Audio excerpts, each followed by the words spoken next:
என் நண்பரே, நேற்று வணக்கம் சொல்லுங்க நண்பர் கூப்பிட்டு ஃபோன் பண்ணி திட்டிட்டாருங்க. ஏன்னா வணக்கம் சொல்லாமல் ப்ரோக்ராம் ஆரம்பிச்சிட்டேன் அப்படின்னு. ப்ரோக்ராமில் status okay good. Right time for right business. ஒரு 25 வருஷத்துக்கு முன்னால் தமிழில் ஒளியும் ஒளியும், வயலும் வாழ்வும், அப்புறம் என்ன நியூஸ், இது 3 மட்டும் நம்ம பார்த்துக்கிட்டு இருந்தோம்.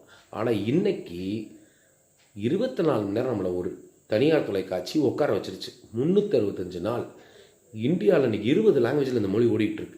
ஏன்னா அன்றைக்கி தமிழில் 1.5 மணி நேரம் தான் மொத்தம் பார்த்தோம், அது வெள்ளிக்கிழமை. ஆனால் இன்றைக்கி நம்மளை பார்க்க வச்சுருக்காப்புல அப்படின்னா, தனியார் தொலைக்காட்சி பார்க்க வச்சுருக்குன்னா, அவர் அன்றைக்கி யாருமே போட்டியில் இல்லாதப்போ அவங்க உள்ளே வந்துட்டாங்க. ஸோ சக்ஸஸ் பண்ணிட்டாங்க. அவங்களும் நிறைய கஷ்டப்பட்டாங்க. ஆனால் இன்றைக்கி போட்டி, அவ்வளோ போட்டி இருக்க உலகத்தில் நீங்கள் என்ன பண்ண போகிறீங்க சொல்லுங்கள். உதாரணம், இப்போ நான் ஸ்டேட்டஸ் வைக்கிறேன், டெய்லி என்னை பார்க்குறீங்க, ஒரு 10 பேராக பார்க்குறீங்க. நான் ஒரே மாதிரி எல்லாரும் மாதிரியும் பேசுனா, அந்த 10 பேரில் என்னை கூப்பிட்டு அப்போ நல்லா இருக்குன்னு யாருமே சொல்ல மாட்டாங்க. நிச்சயமாக என்றைக்கா ஒரு நாள் வித்தியாசமாக சொல்லியிருப்பேன். அவங்களுக்கு ஏற்ற